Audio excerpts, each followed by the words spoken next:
খেতে খেতে চলে এসেছে তোমাদের সঙ্গে গল্প করতে। সবাই কেমন আছো? আশা করি সবাই ভালো আছো, সুস্থ আছো। আর এইদিকেও দেখছি কালকে থেকে আমাদের এখানে অম্বুবাচী লাগছে, তার জন্য সকাল থেকে কালকে রাতেও হয়েছে একটু বৃষ্টি, কিন্তু সেই বৃষ্টিটাতে কিছু আরাম মিলছে না। সেই বৃষ্টিটাতে প্রচণ্ড রকম গরমটাকে আরও বাড়িয়ে দিয়েছে। তো চলো আজকের ব্লগটা শুরু করব। আজকে ব্লগে আমি আজকে কী রান্না করছি সেটা তোমাদের সঙ্গে শেয়ার করব। খুব সাধারণ নর্মাল যা সবার ঘরেই হয়ে থাকে সেই জিনিসই করব, কিন্তু আমি অনেক দিন পরে পুঁই শাকটা রান্না করতে বসছি। তো পুঁই শাকটা আজকে নিরামিষভাবে রান্না করব। আর তার সাথে কুঁদরিটা আমি কিন্তু আগে কোনো দিন খেতাম না। আমি জানি না সবাই পছন্দ করো কি না। আমার ছেলে যবে থেকে ব্যাঙ্গালোর গেছে তখন থেকে আমি কুঁদরি খাওয়াটা শিখেছি। আর ওখানে ওরা খুব সুন্দরভাবে একটু স্পাইসিভাবেই করতো, খুব সুন্দরভাবে করতো, আবার আমি কারি পাতা এইসব দিয়ে। তো আজকে আমি অনেকদিন পর সেটাও আবার করবো। কারি পাতা রসুন ফোড়ন দিয়ে বেশ ভালো লাগে কিন্তু খেতে। তোমরা একবার অবশ্যই ট্রাই করে দেখো। একদম কাউকে না বলে দিলে সহজে বুঝতে পারবে না যে ওটা কুঁদরি রান্নাটা হচ্ছে। যে আরও অনেক কিছু থাকছে, পুরো ব্লগটা শেষ অবধি আমার সাথে থাকবে। চলো তাহলে শুরু করে দিই ব্লগটা। ল্যাংড়া আম কিনেছিলাম কাল। নর্মালি আমার হাজব্যান্ডই বেশি ভালোবাসে, কর্তামশাই সকাল বিকেল করে একটু আম চায়, কিন্তু এই আমটা কালকে আমি আমাদের স্টোরের সামনে একটা ছেলে বিক্রি করতে এসেছে, ল্যাংড়া আম বলে দিয়েছে। আমি এত আম চিনিও না। সে আমার তখন দুর্গাপুরের কথা মনে পড়ছে, গাছ থেকে পেরে যে একটা খাট্টা মিঠা একটা টেস্ট থাকতো, সেরকম টেস্টের এই আমটা। মোটেও ল্যাংড়া বলে আমার মনে হচ্ছে না। যাই হোক, চলো তাহলে পুরো ভিডিওটা আমার সাথে থাকে। যারা যারা এখনো পর্যন্ত আমার চ্যানেলটা সাবস্ক্রাইব করোনি, প্লিজ তোমাদের যদি আমাকে ভালো লেগে থাকে, আমার ব্লগগুলো দেখে যদি ভালো লাগে তবেই তোমরা সাবস্ক্রাইব করো। আর যারা আগেই সাবস্ক্রাইব করে দিয়েছো তাদেরকে আরেকবার করে থ্যাংক ইউ জানাচ্ছি। প্লিজ তোমরা মাঝে মাঝে একটু কমেন্ট করো, তাহলে বুঝতে পারবো আমি কতটা কি করতে পারছি। চলো তাহলে শুরু করে দিই। আজকে নিয়ে এসেছি পুঁই শাক। পুঁই শাক আমার খুব পছন্দের একটা শাক। আর বেগুনটা বার করে রাখো। আচ্ছা, পুঁই শাকটা আমি বেশি ভালোবাসি চিংড়ি মাছ বা ইলিশ মাছের মাথা দিয়ে, কিন্তু আজকে নিরামিষ করবো। একটু ঝিঙে নিয়ে চলে এসেছি, বেগুন আছে। আচ্ছা, আরেকটা যেটা জিনিস সেটা তোমরা কি বলো, এটা হচ্ছে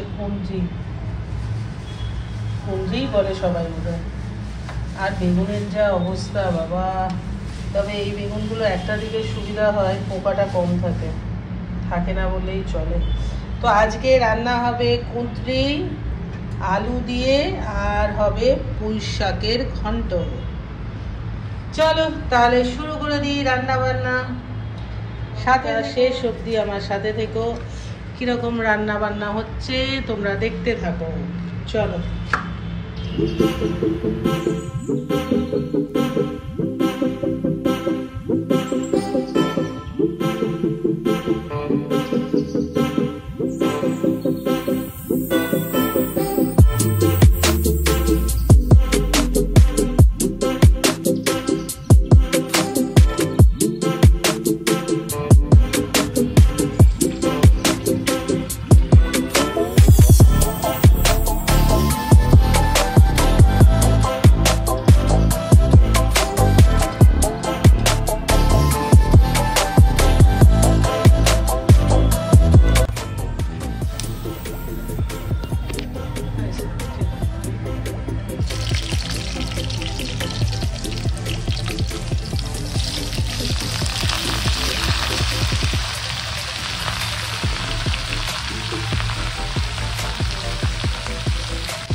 আর এই যে এখানে এই ডাঁটাগুলো, আমরা আবার বেশি ডাঁটা খেতে পছন্দ করি না, তবে এই যে কচি কচি ডাঁটা আছে এগুলো একদম চট করে ভেঙে দেয়, এইগুলো আমি দিয়ে দেবো।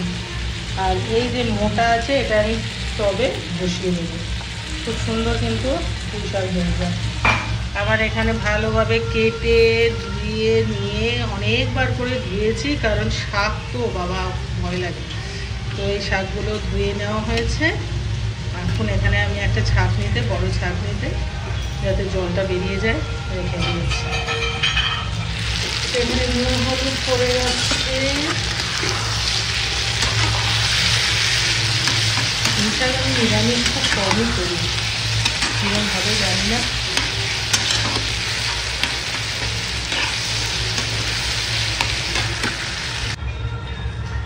আচ্ছা, এখন আমি কুঁদরিটা রান্না করব। এই যে কুঁদরি আমার কাটা ধোয়া বাছা সব হয়ে গেছে, এগুলো আবার ভেতরে ভেতর কয়েকটা পাকা পাকাও হয়েছে। যাই হোক, প্রথমে তেলে আমি একটু দিলাম রসুন কুচি আর কারি পাতা।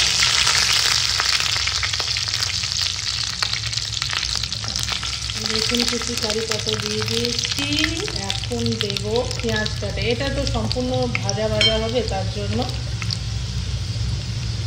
একটু তেলটা বেশি নিয়ে পেঁয়াজের ভাতটা একটু বেশি দিতে হবে। মানে এটা ওই রকম ঝোল টোল করে আমরা খাই না, আমি জানি না সেটার কীরকম রান্না হয়।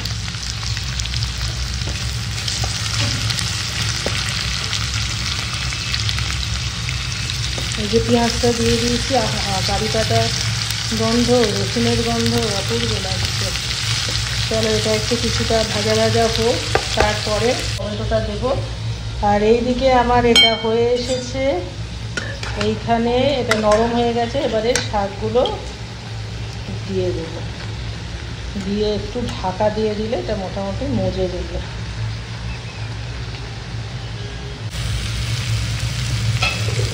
এর মধ্যে আমি জিরে, ধনে, হলুদ, স্বাদ মতো লবণ আর একটু লাল লঙ্কা দিয়েছি, জাস্ট একটু লঙ্কার জন্য। এখন দিয়ে দেবো এখানে কাঁচা কেটে রেখেছি যে আলু, খুব মানে পাতলা কাটিনি, আবার খুব মোটাও কাটিনি।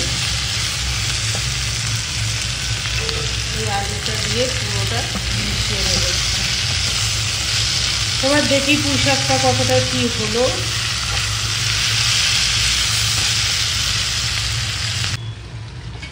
এই হচ্ছে আমার অরড় ডাল। অরড় ডাল হয়ে গেছে। এদিকে পুঁই শাকটা একটুখানি জল বেরিয়েছে, জলটা একটু মজে যাবে। আর এইদিকে আমার এটাও হয়ে আসছে সবজিটা।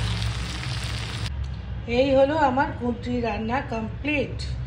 তো দেখতে পাচ্ছ কতটা এটা একটু স্পাইসি টাইপের হয়, একটু তেলটা লাগে, কেননা এখানে জল পড়ে না, তো তার জন্য এগুলো একটু যাতে ঠিকঠাক মতন সেদ্ধ হবে কুঁদরিগুলো, তার জন্য একটু তেল লাগে, ঢাকা দিয়ে দিয়ে করতে হয়। কীরকম লাগলো তোমাদের অবশ্যই কমেন্টে জানিয়ে পড়েছি।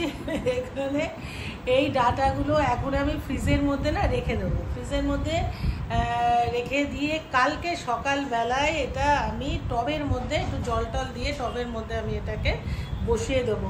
আর খুব সুন্দর, মানে এখন একটু বর্ষার সিজন তো খুব তাড়াতাড়ি উঠে যায়। আমার খুব ভালো লাগে যখন মানে টবের মধ্যে এটা কচি কচি পাতাগুলো বেরোয়, মানে আমার আর তর্স হয় না কবে কাটবো।